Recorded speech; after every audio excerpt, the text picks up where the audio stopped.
was like, at what point as a Caucasian, when your ignorance is hurting people of color, do you own that ignorance and change it so that we don't have to keep saying I'm sorry?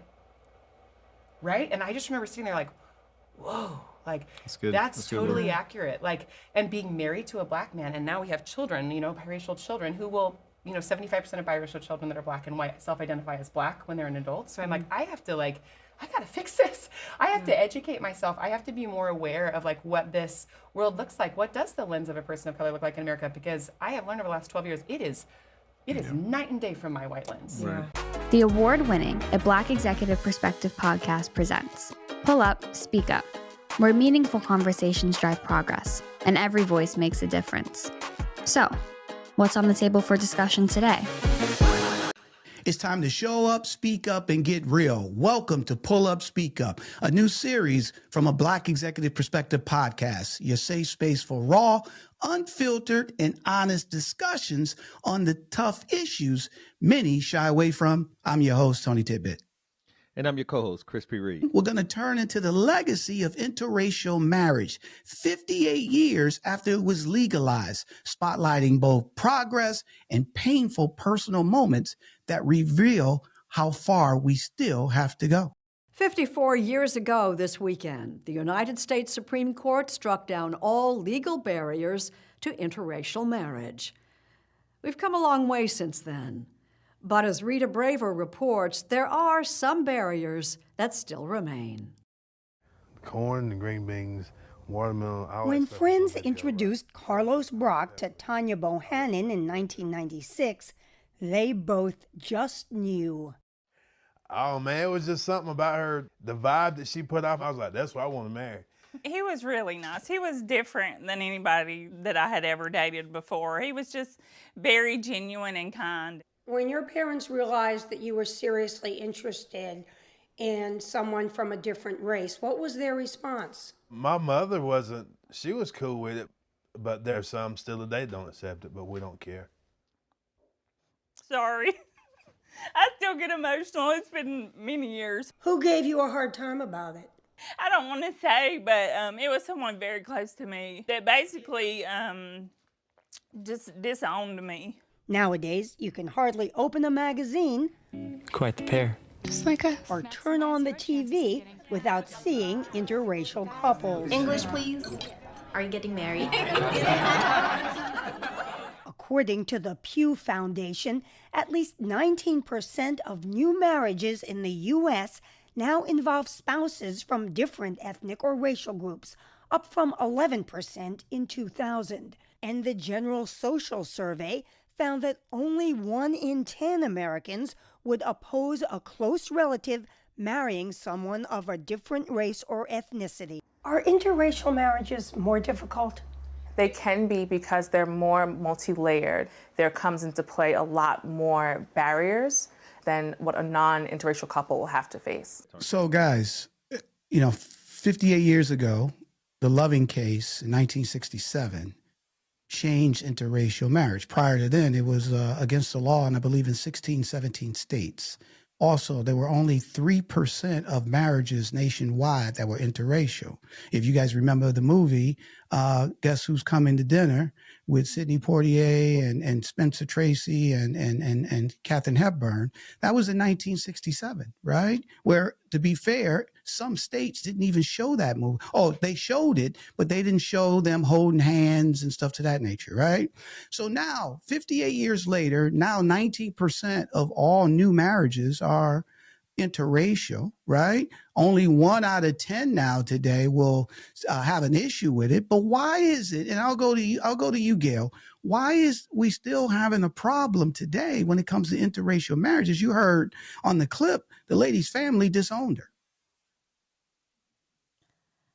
So that's a big question. My opinion is I think a lot of people, I'm going to say ignorant, but ignorant in the form of they just don't understand.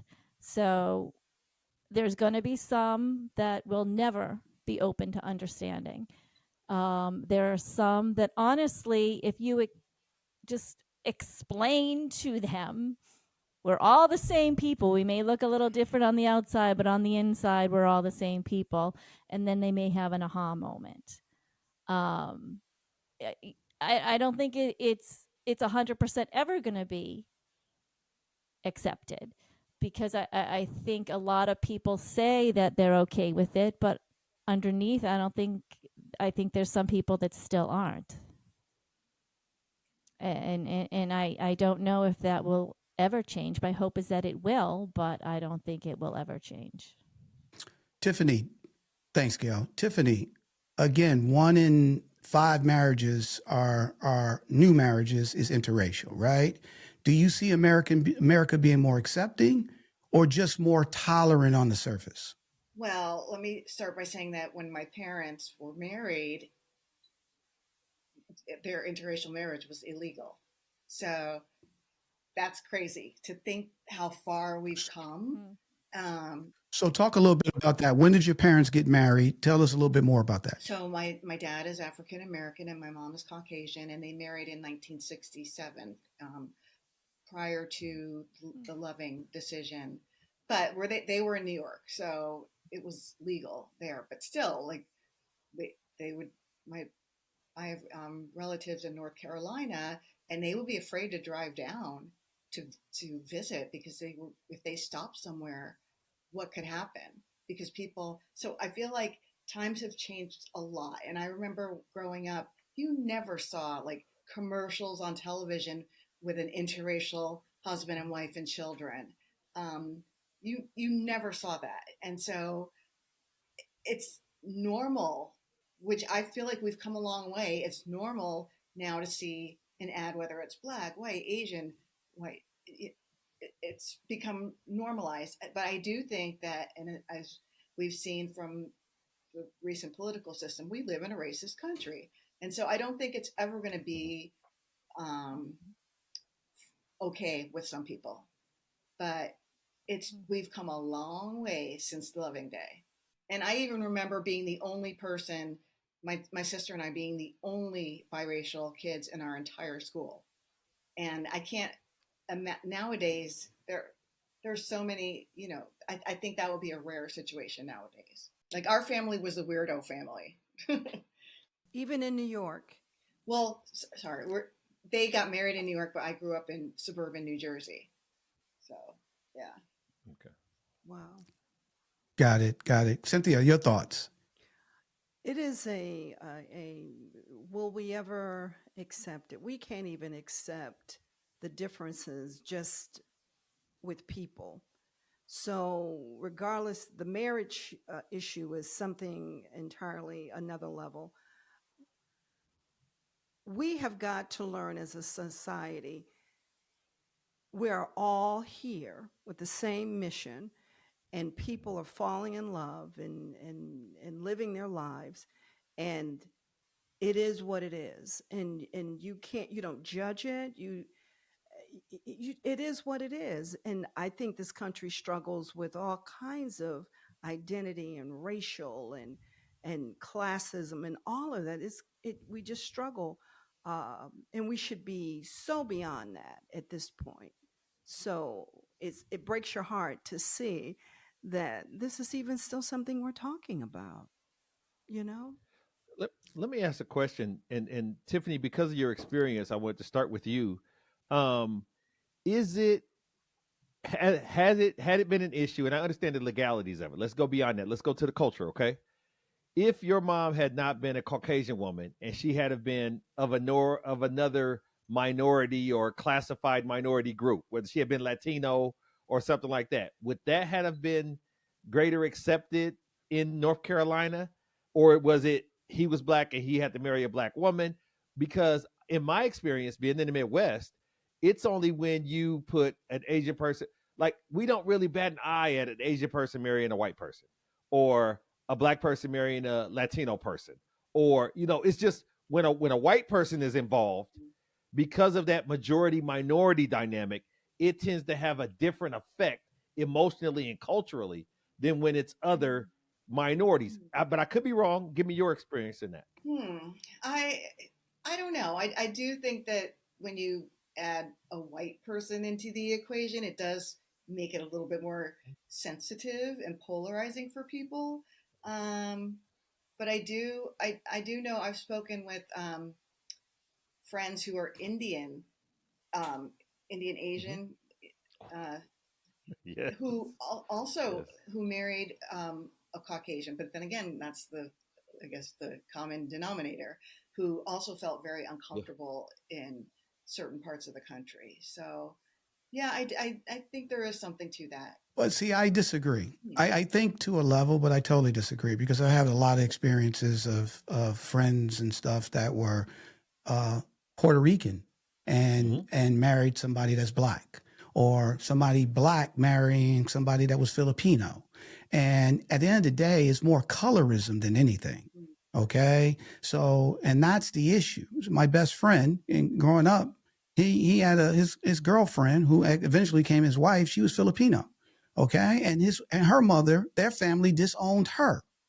Okay. Because, and see, that's where we don't understand. We think everything is black and white, but it's really not. And in India, my friend Sean, he's a black dude and he's married to an Indian woman. And that was a huge thing for their culture. Right. And then his parents. Right. So it really, and I see the point that, yes, black and white. And again, most of us think that, but I know people that if you married a Puerto Rican person that was dark skinned, if a Puerto Rican person married anybody, that if the Puerto Rican person was light skinned and they married somebody that was dark skinned, they would be held to pay with their family. Let me say this though, Tony. In my experience, and you guys on the panel can chime in, black folks don't do that unless it's a white person. They will be accepting of any. Now, yes, the Filipino family might castigate this person, or yes, so that's fair. Whatever. That's fair. The black folks that's accept fair. everybody except the white chick. That's fair. Right? That's fair. Okay. That's fair. Okay. That's fair. I mean, they're getting better at it today. They're getting better at it today, right? Okay. And well, here's the thing, though. Let's be fair, though, too, right? This wasn't the way from the get-go. Okay. The bottom line is you would get strung up if you were looking at somebody white. So that's where that come from. Okay. So it wasn't because they're racist. It was just more of, we can't be around them, right? Because there's trouble coming our way, right? I mean, buddy, what was the flick? You ever see the movie, what was the flick with my man? With Denzel, No. It was about my man, the Blues. What was it called? Where he was, Mo Better Blues. Not Mo Better Blues, but it was the other one where he was the detective. That was a good one too. Yes, it was. Mississippi Masala. But the other one where he, I forget the name of the movie, right? But the bottom line is this: at the end of the day, black people, they wouldn't automatically just like, we don't want the white woman. It was just, or the white boy. It was just more of a fear factor. Okay. That if we intermingle with them, they're going to burn our house down, or they're going to lynch my son. That's really where that came from. Right. And so even if the white woman family disown them, they ain't lynching them. See what I'm saying? They're not, even if the black people don't like them, they're not burning them at the stake. All right. So that was the issue. Right. Well, do you want to hear a funny story? So my mother, who is a product of the 60s, she goes out and protests. Like, she protests at the Tesla dealerships and everything like that with her little signs and everything. And my dad won't go. Even at the age of 80, he will not go because they will be treated differently. If the police or whomever comes looking to round up people, or if there's anything that goes down, she'll be treated differently than he will. So he doesn't go to these protests with her. And all these years later, they're still dealing with that. You know, one of the issues, though, and that's from an outward. So what we're talking about is more external, right? And I remember, again, going back to Guess Who's Coming to Dinner. And Tiffany, I'm going to position this to you because, you know, your parents were interracial couple, the question. But one of the things that also has to be navigated is that the lived experiences of the two. Yeah. okay, where one grew up in a area where, it wasn't a big deal. And then the other is the minority part of the equation. They navigate the world totally different. And now you bring two people together, and not only they're fighting the external world, they're also can be fighting the internal world. I got married and I realized like, whoa, like this is a huge thing. And I am now responsible to like learn and be a part of this. And I mean, it's not without its bumps and bruises. Like we'd been married 2 years and we were at his parents' house and I said a comment that in my white brain made total sense. And it was highly offensive to his family. And it went very poorly. I mean, I ended up downstairs crying. Yeah. Jeff is upstairs. I can hear him like yelling, defending me. And I mean, it was a very difficult conversation. It was a scene. Yeah. It was a scene. And later on, one of Jeff's sisters was very great. I came upstairs. We kind of resolved it. Well, really, your dad just put it to rest because your dad is. He settled the matter. He was like, we all racist. We all love Nikki. It's over. I was like, oh my gosh. But anyways, his sister came down and just talked with me for a while. Like, this is why that's so offensive. Like in our culture, like this is what we're told is beauty. And the way that you framed that made that sound like you believe that's beautiful, which makes us feel not beautiful and not seen. And again, it was totally ignorance on my part. I come home and I'm talking to one of my best girlfriends is black and we were chatting about it and I was like, it was a comment out of ignorance, but it certainly was not intended to cause pain and I basically got roasted for it. And she was like, at what point as a Caucasian, when your ignorance is hurting people of color, do you own that ignorance and change it so that we don't have to keep saying, I'm sorry? Right? And I just remember sitting there like, whoa, like that's totally accurate. Like, and being married to a black man, and now we have children, biracial children who will, 75% of biracial children that are black and white self-identify as black when they're an adult. So I'm like, I gotta fix this. I have to educate myself. I have to be more aware of like what this world looks like. What does the lens of a person of color look like in America? Because I have learned over the last 12 years, it is night and day from my white lens. Right. And not in a bad or a good. I mean, it just is. Like their experience is different than ours.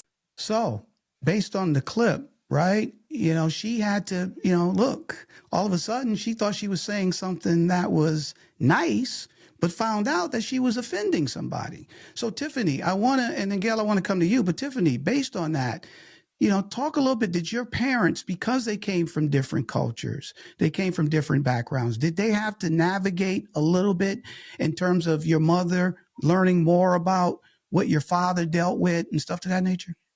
Yeah, definitely.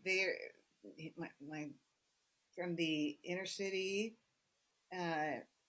one parent, and it was more than just ethnicity. It was just also the background as well.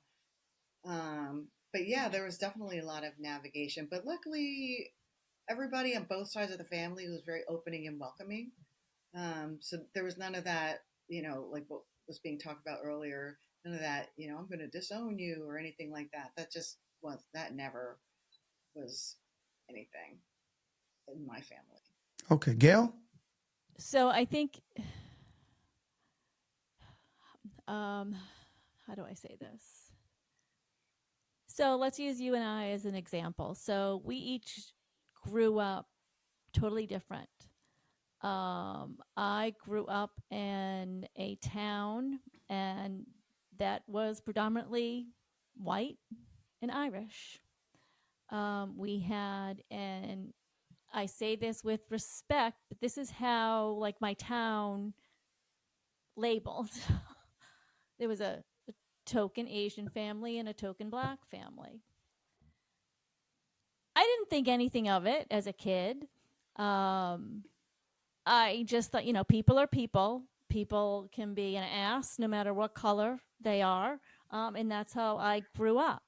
When I met Tony, I assumed that he grew up in the same way. I didn't look at him to be a different color. I didn't even look at him as if he grew up with a different background in a different area. I just had assumptions. And I had to learn and I had to navigate. Some was very difficult, some was very easy, but it was ignorance, but ignorance that I never experienced that part of what he experienced. He didn't experience some of what I experienced. And so it was kind of merging those two together and kind of understanding where we each came from. I think that was the hardest part for me. With our girls, who are now 17 and 18, when they were younger, I was very involved in their education. I wanted to make sure that one, that they didn't have special opportunity, but they had opportunity that everybody else had, the same opportunity. And I think Tony taught me that indirectly. So I think our biggest obstacle is this understanding where we each came from, not being ignorant or racist, but just because that just wasn't our life, and we had to understand that everybody grows up differently. I grew up in a town of 10,000. That was my little life until I went to college. Do you feel, from an emotional safety perspective, that it was harder for him to transverse that divide to meet you, or harder for you to meet him? When you said he had to learn some things about you, you had to learn some things about him. Who had the most learning? Who had the greatest learning curve in that regard, in your experience? I can only answer for me, Okay. so I think it was me. Okay. Honestly, I probably think I had the biggest learning curve, but I don't know. He may think differently, because I grew up like Beaver Cleaver. But see, here's the thing though. I grew up, so this is the issue, that Black people know white people. All right. Yes, Lord. Black people know rich white people, poor white people. We know how people live. We know how they think, the whole 9 yards. So for me, it was just more learning your mother's name. All right. And your father's name and your brothers and sisters. There was more of that. But just in terms of the culture part, I didn't have to learn anything when it came to that, because I experienced that growing up in almost every endeavor, right? And the issue is white people understanding our culture, because they don't assimilate and they don't actually really spend time to understand. So to answer your question, it was more of that, right?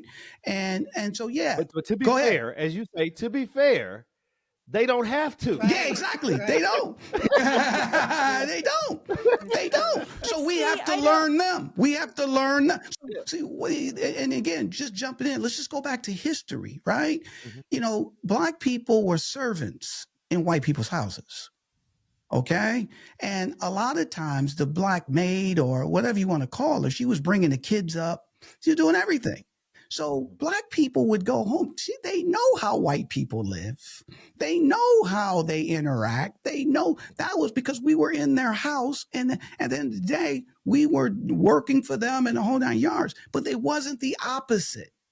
Okay? That's the issue. They wasn't coming into our homes and having dinner. All right? They wasn't sitting on our front porch. They would talk at work. Right? And hey, Joe, how you doing? And this and that, right? Or the neighbor would wave, hey, how you doing? How's your lawn? It's good. Oh yeah, good. But in terms of interaction, in terms of a family dynamic in a house where you get to know everyone and see how people interact, that didn't happen. And that's mostly the issue, because they're doing a lot of their learning on TV. Right? You're exactly right, because my learning was the Jeffersons. Right. And I'm not being funny. I'm not being crude. Right. Absolutely. I just wasn't exposed to that. Mm-hmm. Right. It reminds me of a story, and it's not a movie. I'm not Tony, but it's been numerous times. My wife and I have been at Sam's or at Kroger or at a grocery store or at the mall, and I've seen someone from work, and I've been like, "Oh, that's the vice president or whatever. Or that's this person or that." And she was like, "Why didn't he speak to you?" I was like, "Oh, I don't have on a suit." Like he has no idea what I look like in civilian clothes. And I didn't take it as a negative from him or her.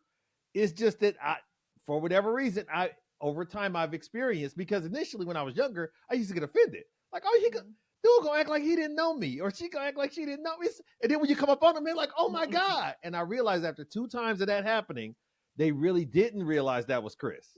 They really, outside of without the tie on, without the environment, they're just trying to, they got their blinders on and they're getting through their day. And it's not a situation where that type of recognition is required. Whereas, and I was asking, and it's funny, we have to keep our head on a swivel. We have to be aware and peep out the circumstance. And But let me ask you this though, bro. Let me ask you this: if you saw the dude and he was in a swimsuit, would you recognize him? Yes. Okay. So you see that? So that has nothing to do with it, right? It has nothing to do with it. It's just that that person don't acknowledge you. Okay. See, we got to be dressed up for somebody to notice us. That doesn't make any sense. All right. It happened at least 5 times. Buddy, that my wife is so confused by it. But there you go, right? Because but he could be running around butt naked. You know who he is. Okay. And it goes back to that thing that we were talking about where we have there are different expectations, so that's correct. To Chris's point, that's what I was getting. He doesn't necessarily need to know or care, but what we need to be way more aware of our surroundings and things like that. And that's fair. But it also tells me about the person. Okay. Yeah. Because at the end of the day, we don't have a relationship. Okay. If you run into me at the store and don't know me, I got to throw a tie on and come back out. I go in the bathroom, throw a suit on, come back out. Hey, Tony, what's going on? Stop. Nah. But Cynthia, based on the clip we just saw, what's your thoughts? It looked like to me, and I was really pleased that she heard the sister-in-law's comment and she took it as a teachable moment. Correct. She got it, especially raising biracial children in this country. You have to understand the expectation, the challenges, and all of it. And you love who you love, but you better understand it. You better understand it. And I was just pleased that she took the time to ask the question of her friend. And I really want to understand this. Why was that insulting? And because she didn't see it that way, but she changed her thinking. And if everybody could do that, just think about it. My girl, it's so true. Just think about it. So true. Everybody could do that. Here's the thing. I'll tell you this real quick, and then I want to get final thoughts from you guys, is when I was working at Warner Media, and I was doing the open conversation on race, and I was working with one of the DEI guys, and we were supposed to get together and do something, and I emailed him and said, hey, man, I just want to get a few minutes so we can have a quick powwow, okay? And he emailed me back and said, Tony, powwow is a microaggression for Native Americans, okay? And I was like, oh, I did not know, okay? And I thanked him. Hey, man, I didn't know. Thank you for letting me know, okay? And I don't even use it any longer. If you like what you hear and want to join us on this journey of making uncomfortable conversations comfortable, please subscribe to a Black Executive Perspective podcast on YouTube, Apple Podcasts, Spotify, or wherever you get your podcasts. Hit subscribe now to stay connected for more episodes that challenge, inspire, and lead the change. Okay, so this can happen. Can happen at any time to anybody when you're talking about other groups. And then to your point, Cynthia, once it's brought to your attention, now your job is to understand and be able to get better at it, right? So exactly. I remember a similar story. It was at AT&T, it was a Latin American group, an ERG, and they were working with a corporate chief corporate officer and on an initiative, and they got it done.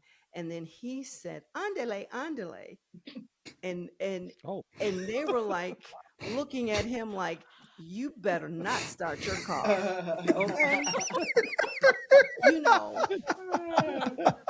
And these were educated Latin Americans, and they were ready to slice him, okay? So it happens all the time, and this was the communications guy for the company. You know better than that. And he thought he was part of the crowd, and he could easily say that, but it was very offensive. And we're not born knowing, because, you know, for me, I was all Black high school, all Black community, on and on and on.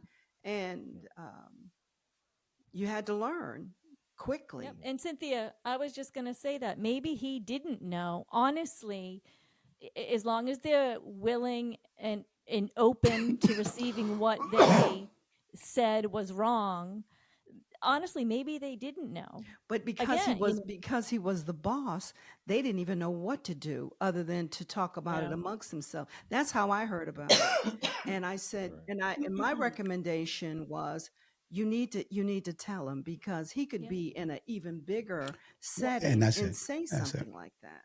And that's it. And that's it. You got to tell them. Go ahead, Chris. And then we got to get final thoughts. Oh, okay. I was just going to ask a quick question. And if you don't want to answer this can be edited out, Tiffany, because you guys sparked an interest of mine. I know that growing up, I was told verbatim how to be black, act black, or this is what we do. In a biracial situation, are you, Tiffany, or were you told, about blackness and how to be black, and then about whiteness and how to be white? Oh, I am the best code switcher you will ever want to know. I mean, but it wasn't anything that was told to me. But I would say around the time of high school, and I'm curious to know if you experienced this, Gayle and Tony, with your daughters, but around the time of high school, you have to choose. Are you going to be part of the black group, or are you going to be part of the white group? And that was that was an interesting point of time in my life. Okay. Well, you heard in the clip, she said 75% of biracial kids, all right, black and white, they choose to be black. Right. All right, 75%. So that's how, in most cases, the world sees them. That's the box. Exactly. That's what my mother used to say to me. She said, when people look at you, they see a black woman. They don't see a white girl. There's no question. So, yeah. There's no question. So with our oldest, she has a part-time job. I will not say where. However, when people come to the window, they ask her what she is. Wow. What are you? As if that has anything to do with anything. Yeah, I'm not going to say, I was going to say something else, but go ahead, Gayle. Yeah. Exactly. But I don't mean to say, but in terms of how they identify themselves, Tiffany, you were right on point. They identify themselves as black. This started in middle school. They don't talk about it as much now. One just graduated high school. One is in their last year of high school. But when we would talk, they would identify themselves as black. And for me, as their white mother, at first I was like, oh my God, well, you're half and half. Okay. And it kind of hurt. Okay. But then I could understand why they did it as well. And so my initial reaction, and this is where my final thought is coming, my initial reaction was, oh my God, why are you doing that? Because you're hurting me. But then when I was open to understanding why they did it, I was kind of, I said, okay, kind of sad that they have to do that or thought that way, but I get it. Yep. Let me ask you this, Gayle. It kind of opened me. Go ahead. No, I was just saying, before you jump into the final thought, significantly, if they had have chosen to identify themselves as white, as a mama bear, are you ready for that fight for the rest of their lives? Because the world is going to fight them if they say, "I want as white." Yes. Well, see, I don't think they should identify as one or the other. Okay, they are both, and they should be proud of it. And that was kind of like a little hurtful. Like, why are you choosing sides? Because don't choose sides. You are who you are, and if people don't like it, they can suck it. Because I don't have time for that, and they don't have time for that. Be proud of who you are. Society makes you choose. And I think that Right. But that's it. They are proud, but society, that's just about mine.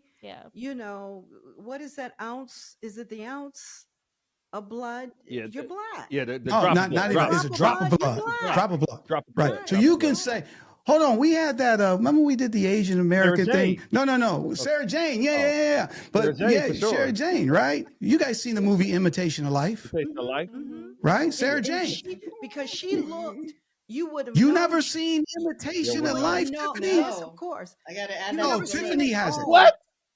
Yeah, oh my God! And it's actually two versions. It's a 1930s version And in 1950s, My mother said the 1930s, the girl was black, where the 1950s, the girl was white, right? girl was white. But, Exactly.